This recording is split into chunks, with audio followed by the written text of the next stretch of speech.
సభా సరస్వతికి నమస్కారం.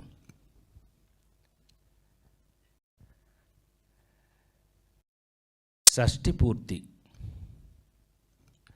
ఏమండి, ఆడ బొందలే వీళ్ళు ఏమనుకుంటారు కానీ ఈ అదృష్టం నా ఒక్కడికేనా లేకపోతే ఇంకెవరన్నా యాక్టర్కి ఉందా? ఇగో మా వాళ్ళు, ఎందుకంటే మీడియా మిత్రులు అన్నాను నేను, మీడియా సోదరులే నాకు. ఎందుకంటే 40 ఏళ్ళ నుంచి 30 ఏళ్ళ నుంచి కలిసి ఉన్న వాళ్ళు అందరూ ఉన్నాం. వీళ్ళందరూ తమ్ముళ్ళు. సరే, ఇప్పుడు వచ్చేవాళ్ళందరూ అయితే అన్నయ్య ఇక ప్రేమలు. అది నా భగవంతుడు నాకు ఇచ్చినటువంటి అదృష్టం.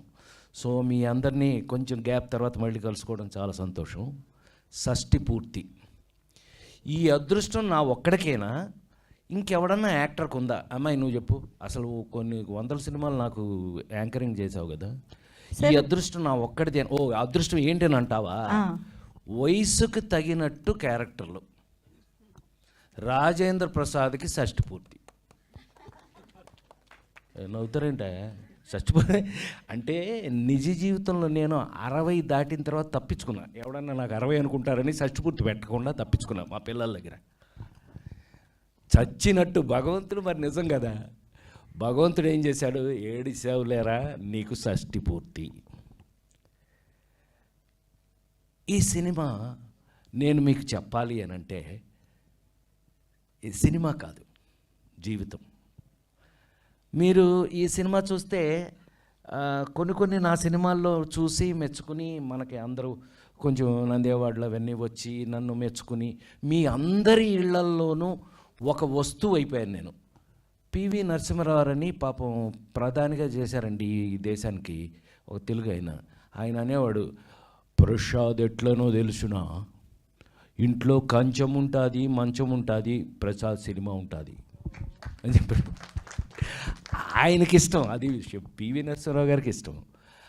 ఆయన చెప్పినట్టుగా ఒక నలుగురు ఇలాంటి సినిమాలు చేసిన తర్వాత నాకు భగవంతుడు వేసే భిక్షనే అనుకోవాలి. నిజంగా ఈ సినిమా నేను చేసినందుకు, ఇందాక ఎవరో అన్నారు, we feel proud that we have done this film అని మా వాడు తమ్ముళ్ళు ఎవరో అన్నారు. నిజంగా ఈ సినిమాలో నేను కాదు, యాక్ట్ చేసిన అందరూ కూడా దే ఫెల్ట్ ప్రౌడ్. చాలా గర్వంగా ఫీల్ అవుతున్నాం. ఎందుకనంటే సినిమా మారిపోయింది. సినిమా ఇంటికి వచ్చేసింది, ఓటీటీ సినిమా ఇంటికి వచ్చేసింది, థియేటర్ల నుంచి ఇంటికి వచ్చేసింది. అయినా ఫ్యామిలీతో నాకు బాగా గుర్తుండి, ఎదురిని 3 పక్కన పెళ్ళాం, 2 పెళ్ళాల ముద్దులు పోలీసు, ఆ కాలంలో మిస్టర్ పెళ్ళాం. ఆ కాలంలో థియేటర్ దగ్గరికి వెళ్తే, ఏమండి రాజేంద్ర ప్రసాద్ గారి సినిమానా అయితే మీ కారు పెట్టడానికి ప్లేస్ ఉండదండి అని. అదేంటండి అని అన్నారు. ఫ్యామిలీలు కదండి వస్తాయి, ఆయన సినిమా చూడడానికి ఫ్యామిలీ. ఒక టికెట్ బుకింగ్ కౌంటర్లో 10 టికెట్లు 12 టికెట్లు లేరా తమ్ముడు సురేష్ నువ్వు చెప్పు, 10 టికెట్లు 12 టికెట్లు కట్టవాలి అని అంటే అది ఫ్యామిలీ సినిమా ఉండాలి, ఫ్యామిలీతో సహా వచ్చే సినిమా ఉండాలి అని అనేవారండి ఆ రోజుల్లో. అది నిజం కనుకైతే 100% షష్ఠి పూర్తి మీరందరూ 100% ఇందులో ఉన్న అందం ఏంటో తెలుసా అండి మీకు? చాలా అందం. ఈ పవన్ నాకు ఫస్ట్ కథ చెప్తున్నప్పుడు ఈ మాట అన్నప్పుడు నేను గట్టిగా పట్టుకున్నాను అతన్ని, లవ్తో, ప్రేమతో. ఏంటి అనంటే, ఈ సినిమా షష్ఠి పూర్తి కథ ఏంటో తెలుసా అండి? ఏమండి, ఏ పిల్లలైనా సరే జీవితంలో వాళ్ళ అమ్మా నాన్న, నువ్వు ఇటురావే రా, నీ సంగతి ఉందిరా ఇటురా. కాదు, మీ అమ్మా నాన్న పెళ్ళి నువ్వు చూసావా? మీ అమ్మ ఇదే పెచ్చవా ఉంది. మీ అమ్మా నాన్న పెళ్ళి నువ్వు చూసావా? వెళ్ళు నువ్వు. అసలు సరిగ్గా దెబ్బేసే అయిపోయింది ఇది నన్ను చూసి ఎక్సైట్మెంట్ దీనికి. పాపం వీళ్ళందరూ నాకు బేసిక్గా ఫ్యాన్స్ కదా, వీళ్ళు సగం తప్పులు చేస్తుంటారు. ఇప్పుడు వెలిగింది దానికి, ఇప్పుడు వెలిగింది. సో ఎవరికి జీవితంలో మనం సరే, హలో, మనకి అదృష్టం ఏంటంటే, మనకి హిందూ దేశంలో పుట్టి హిందువులం మనం అందరం. మనకి తెలిసి మనం తల్లిదండ్రుల పెళ్ళి మనం చూసే అవకాశం లేదు. ఎందుకని? వాళ్ళకి పెళ్ళి అయితేనే కదా మనం పుట్టేది. ఆ విధంగా పెళ్ళి చూసే అవకాశం లేదు. కానీ పిల్లలు చూడగలిగిన పెళ్ళి ఏదైనా ఉందంటే అది షష్ఠి పూర్తి ఒక్కటే. అవును కదా, అవును కదా. అందుకని షష్ఠి పూర్తి ప్రతి మనిషి జీవితంలో ఎంత ఇంపార్టెంట్ అది చెప్పబోతున్నాం ఈ సినిమాలో అన్నప్పుడు నాకు పవన్ మీద గౌరవం చాలా పెరిగింది. అఫ్కోర్స్ కథ విన్న తర్వాత ఇంకా పెరిగింది, అది వేరే విషయం. సో ఈ విధంగా ఒక అద్భుతమైన సినిమాని చేసే అవకాశాన్ని ముందు నాకు ఇక్కడ ఇద్దరున్నారన్నారు, ఇందాక ఎవరు భలే చెప్పారు, ఒకడు ప్రొడ్యూసరు ఒకడు హీరో, ఇద్దరున్నారు ఇప్పుడు ఇక్కడ. మా రూపేష్ గారు టూ డ్యూయల్ రోలు. నాకు అతను హీరోగా కన్నా ప్రొడ్యూసర్గానే ఐ లైక్ హిమ్. ఎందుకంటే ఎక్కడ అంటే ఆర్బి చౌదరి గారి కజిను, అంతే కదా, your cousin of RB Choudary garu, great producer RB Chowdary గారి కజిను. సో అందుకని ప్రొడక్షన్స్ గురించి కొన్ని వాల్యూస్ గురించి వాళ్ళకి తెలుసు. కానీ ఫస్ట్ టైం అయినా కూడా ఎక్కడ ఎలాంటి చిన్న తేడా కూడా లేకుండా, పైగా మీరు ఇందాక నుంచి అందరూ చెప్పారు, విన్నారు మీరు, ఇళయరాజా గారి దగ్గర నుంచి మీకు పద్మశ్రీ తోటతరణి, ఆర్ట్ డైరెక్టర్స్లో పద్మశ్రీ వచ్చిన చాలా, అతను ఒక్కడే అనుకుంటా ఇండియాలోనే పద్మశ్రీ వచ్చిన ఆర్ట్ డైరెక్టర్ తోటతరణి. ఏమండి, అక్కడి నుంచి మా చైతన్య ప్రసాద్ గురించి ఇంక నేను చెప్పాలి అని అంటే ఒక గంట తీసుకోవచ్చు నేను. ఎందుకనంటే నా నటుడిగా నా జీవిత కాలంలో ప్రపంచంలో ఎక్కడికి వెళ్ళినా, ఎక్కడ తెలుగువారు ఉన్నా సరే, ఇవాళ మరీ ఎలా తయారైంది అంటే, ఒకప్పుడు ఎవరన్నా విఐపి, గొప్ప విఐపి చనిపోతే భగవద్గీత పెట్టేవాళ్ళు, అదేంటో అట్లా భగవద్గీత పెట్టేవారు.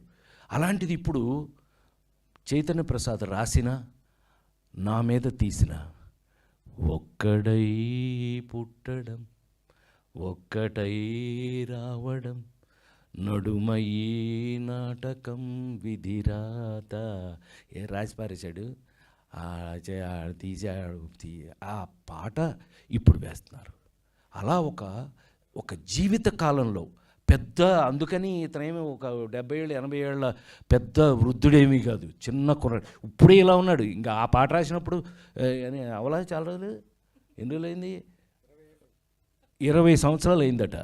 నువ్వు ఇప్పుడే 20 ఏళ్ళలో ఉన్నావు, అప్పుడెలా నిజంగా నువ్వే రాసావా అనిపించే అంత సరదాగా ఒక జీవిత కాలంలో ఒక నటుడికి ఎక్కడికి వెళ్ళినా, నన్ను ప్రపంచంలో ఎక్కడికి వెళ్ళినా ఆ నలుగురు సినిమాని గుర్తుపెట్టే పరిస్థితికి అతను రాసి, ఇవాళ మళ్ళీ చైతన్య ప్రసాద్ వరకు కూడా ఇందులో టెక్నీషియన్స్ ఏంటి మామూలుగా కాదండి, అందరూ కూడా భలే దొరికింది. ఇప్పుడు ఒక్కొక్కసారి అండి అనేక సినిమాలు మనం చెప్పవలసి వస్తుంది, ఏమండి ఈ సినిమా చాలా గొప్పది, మీరు చూడండి, చూస్తే కానీ ఈ సినిమా గొప్పదని మీకు తెలియదు అని చెప్పాలి. షష్ఠి పూర్తి అనగానే మీకు అర్థమైపోయింది, పెద్దగా ఎక్కువ చెప్పక్కల, తెలిసిపోతుంది మీకు. సో యాక్ట్ చేసిన వాళ్ళు మామూలుగా యాక్ట్ చేసిన వాళ్ళు, ఈ పిల్ల నాతో యాక్ట్ చేసింది బెంచ్లో కూతురుగా, బెంచి ఆల్రెడీ మీరు బెంచ్ చూసే ఉంటారు, అది మన నాగబాబు కూతురు తీసింది మాతో. అది ఆల్రెడీ ఓటీటీ కాబట్టి పెద్దగా మనం అంటే చెప్పట్లేదు పెద్దగా వాటి గురించి. ఇప్పుడు రాను అవే ఎక్కువ అవుతాయిలేండి. ఏదో సినిమా చెప్పినట్టు మొన్నటి వరకు ఇప్పుడు హరికథ అని ఒకటి రన్ అవుతుంది. జోక్ ఏంటంటే, హరికథ మీ అందరికి ఒక చిన్న ఇన్ఫర్మేషన్ చెప్పనా, సౌత్ ఇండియా కన్నా నార్త్ ఇండియాలో ఎక్కువ చూస్తారంటే వాళ్ళు, తెలుసా నీకు అది? నార్త్ ఇండియాలో ఎక్కువ చూస్తారట. కొట్టవచ్చు, చెప్పట్లేదు, ఎవరో కొట్టబోయాడు. ఎందుకు అని అంటే, it's not a joke. Prime టైమా ఇది, డిజ్నీ హాట్స్టార్ వాళ్ళు కొనేసుకున్నారు. వాళ్ళు కొనేసుకునేది అంటే మంచిదే, అదొక ప్లాట్ఫాము, అందులో కూడా నన్ను బాగానే చూస్తున్నారు, అందుకని అది పక్కన పెడదాం. అయితే నాతో పాటు యాక్ట్ చేసిన వాళ్ళు, ఒరే సంటి ఇలా రారా,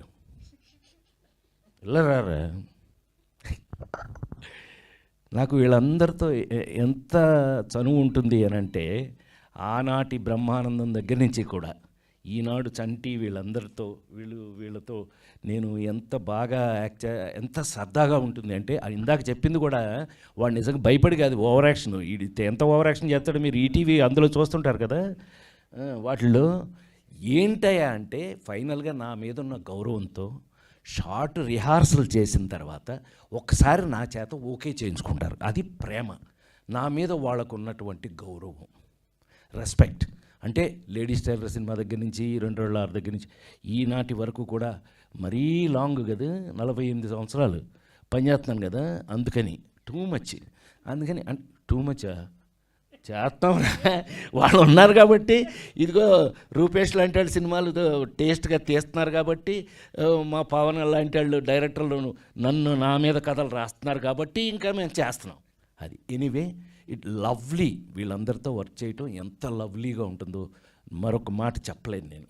అది అంటే రూపేష్ని కూడా హీరోగా ఎందుకు కాదు అన్నాను అంటే, రూపేష్ 24 గంటలు నన్నే అడుగుతుండేవాళ్ళు, సార్ కరెక్టేనా నేను చేసేది, సార్ కొంచెం కరెక్ట్ చేయండి సార్ అంటే. కొంచెం పాపం ప్రొడ్యూసర్గా కాకుండా హీరోగా వెరీ గుడ్ స్టూడెంట్. అందుకని చాలా చక్కగా నేర్చుకున్నాడు, చేశాడు. చాలా సంతోషం. అర్థమైంది. అర్చన పొరపాటిది తడబాటిది గుంజీలే తీసెయ్యన ఎంకమ్మ. ఎన్ని సంవత్సరాలు అయింది ఆ సినిమా ఏంటి, ఆ షూటింగ్ ఏంటి, ఆ సినిమా రిలీజ్ అవ్వటం ఏంటి, అది థియేటర్ను ఊపటం ఏంటి, రాజేంద్ర ప్రసాద్ మీకు దొరకటం ఏంటి. ఆ సినిమా లేకపోతే రాజేంద్ర ప్రసాద్ లేడండి, దండేసి దండం పెట్టేవాళ్ళు. సరదాగంటన లేడీస్ టైలర్ సినిమాలో ఆనాడు అప్పటికే తను హైలీ మెచ్యూర్డ్ యాక్టర్స్, అప్పటికే ఏమన్నా అని వంశీ నన్ను భయపెట్టేవాడు. నన్ను భయపెడతావేంట, ఆవిడ బాగా యాక్ట్ చేస్తే నువ్వు యాక్ట్ చేయించుకో, నేను కూడా చేస్తాను అనేవాడిని. హ్యాక్ ఏమండి అర్చన అనేవాడు, భయపెట్టేవాడు. ఎందుకు భయపెట్టాడని మనం కూడా సుజాత మై మర జాత తుమారా చుట్టూ పిరి జాత, అది నా తలరాత, హమ్ పడా తుమారి తొడ, హమ్ బచ్చా బట్టల సత్యంలు వచ్చా. ఇలా చెప్పేసాం అప్పట్లో, ఏదో సరిపోయింది. మరి ఈనాడు నిజంగానే నాకు ఎంత ఫుల్గా, అమ్మాయి నువ్వు చెప్పటమని కాదే, నేను నిజంగానే అంత సంతోషంగా ఉన్నాను. నిజంగానే షష్టి పూర్తి సినిమా ఒక ఫుల్నెస్ ఇచ్చింది నాకు.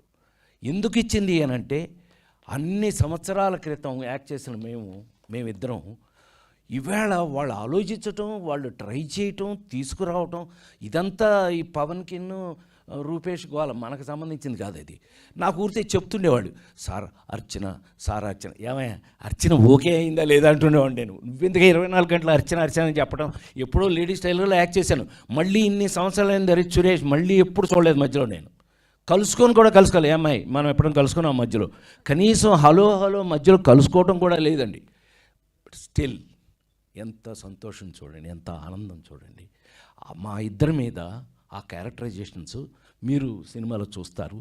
నిజంగానే ఒక ఇద్దరికి ఎవరి క్యారెక్టర్ వాళ్ళది ఉండటం అనేది ఒక అదృష్టం కలిసి వచ్చిన విషయం. సరే, మంచి క్యారెక్టరు యాక్టర్గా నేను ప్రూవ్డ్. అంటే ఫిల్మ్ ఇన్స్టిట్యూట్లో గోల్డ్ మెడల్ తీసుకుని వచ్చిన దగ్గర నుంచి కూడా నేను ఐ హ్యావ్ రెస్పాన్సిబిలిటీ. నేను చిరంజీవి గారు అనేవాడు మాట సరదాగా, రాజా బాగా యాక్ట్ చేశాడా, హిట్లర్ అప్పుడు అన్నాడు, రాజా బాగా యాక్ట్ చేశాడు, ఎవరి కోసం చేస్తాడు, చెయ్యిపోతే తిట్టాలి కానీ అని వెళ్ళిపోయాడు. అలా నాకు చేయటం రెస్పాన్సిబిలిటీ. సో నాకు దొరకటం అదృష్టం, క్యారెక్టర్లు దొరకటం అదృష్టం. ఇంకా సరదాగా ఒక మాట చెప్పాలి అంటే, ఇళయరాజా గారి దగ్గరికి వెళ్ళి షష్టి పూర్తి ఎవడగరా అని అంట. సార్ మన రాజేంద్ర ప్రసాద్ గారు, వాడా అన్నాడు. వీళ్ళకి షాకు, వాడంటాడేంటి ఈయనని. ఆయన లేడీస్ టైలర్ డబుల్ పాజిటివ్ చూడగానే ఉరే అన్నాడు, నన్ను వంశీని ఇద్దరిని ఉరే అన్నాడు. అంటే లవ్, ప్రేమ అంటే ఆయనకు అంత నచ్చి సొంతం చేసేసుకోవడం. ఇప్పుడు ఉరే అని గబుక్కుని ఎవరిని అంటాం మనం, ఉరే అని ఎవరిని అంటాం గబుక్కుని. మనకు విపరీతంగా నచ్చి మన సొంతం అయితే, మన సొంత మనిషి అయితే ఉరే అని అంటాం. ఆయన వాడా అన్నాడంట. సో అద్భుతమైన టెక్నీషియన్స్ వర్క్ చేసి, క్యారెక్టర్స్ అద్భుతంగా, మంచి కథ. షష్టిపూర్తి కానీ మీకు ఒక లెవెల్కి కథలు ఎంత జాగ్రత్త తీసుకుని ఉంటారని మీకు అర్థమైపోయి ఉంటుంది. ఈ సినిమాని తప్పకుండా మీరు మన సంస్కృతి, మన సంప్రదాయం, తెలుగువారి సంప్రదాయం, తెలుగువారి సంస్కృతిని మీరు లైక్ చేసేవాళ్ళు, మీకు ఇష్టమైతే కనుక, మారిపోతున్న ఈ జనరేషన్లో ఇంకా మన పాత సంప్రదాయాల్ని వాటిని గుర్తు చేయడానికి ఇలాంటి సినిమాలు రావాలి అని అనుకునే వాళ్ళలో నేను ఒకడిని. అందులో నేనే పనిచేయటం అది భగవంతుడు నాకు ఇచ్చినటువంటి అదృష్టంగా భావిస్తూ, ఈ అదృష్టాన్ని మీరందరూ కూడా థియేటర్లో చూసి, ఫ్యామిలీతో సహా చూసి, మనవరాళ్ళు చిన్నపిల్లల్ని అందరితో సహా తాత, అమ్మమ్మలు, నాయనమ్మలు వాళ్ళందరితో కలిపి చూసి మీరందరూ కూడా ఎంజాయ్ చేసి, మేము ఏ కమిట్మెంట్తో అయితే ఈ సినిమాని ఒక సంప్రదాయబద్ధంగా తీసాము, ఒక సంప్రదాయబద్ధం అంటే మన గోల మిస్ అవ్వదు, మన గోల లేకపోతే ఎట్టాగా లేడీ టైలర్లోనే గోల, ఇవాళకి అదే గోల. సో ఒక గోల చేస్తూనే మన సంప్రదాయాల్ని, మన సంస్కృతిని ఎలా మెయింటైన్ చేసాం, ఎలా సరదాగా, సినిమా యొక్క పర్పస్ ఏమిటి అని అంటే, ఇవాళ సినిమాలో కథలు మారిపోయినాయి, చాలా రకాలుగా మారిపోయినాయి. ఏం మారినా మన సంస్కృతి, మన సంప్రదాయం మాత్రం ఎప్పుడు ఉండాలి, ఉంటుంది, ఎప్పటికీ ఉంటుందని ఆ ఉండే వాళ్ళల్లో కొంచెం మేము కూడా ఉన్నాం కాబట్టి ఆ సంప్రదాయాన్ని మీరందరూ కూడా గుర్తు చేసుకుంటూ ఈ సినిమాను చూసి, థియేటర్లలో చూసి మీరందరూ కూడా మన మన మన మన ఇళ్లల్లో ఏం కావాలి, ఏమి ఉంటే మనందరం సంతోషంగా ఉంటాం, జీవితానికి రాబోయే కాలంలో ఇంకా సంతోషంగా ఉండడానికి మనం జీవితంలో ఎలా ఉండాలి అనేది చూడండి, నేర్చుకోండి. ఎప్పటికీ నా లైఫ్ ఉన్నంత వరకు కూడా నా ప్రాణానికి ప్రాణమైన తెలుగు ప్రేక్షక దేవుళ్ళందరికీ పాద నమస్కారం. Thank you sir, thank you so much. షష్ఠి పూర్తి ద్వారా మీ అందరినీ తెరపైన చూసే అదృష్టం కోసం మేము ఎదురు చూస్తూ ఉంటాం.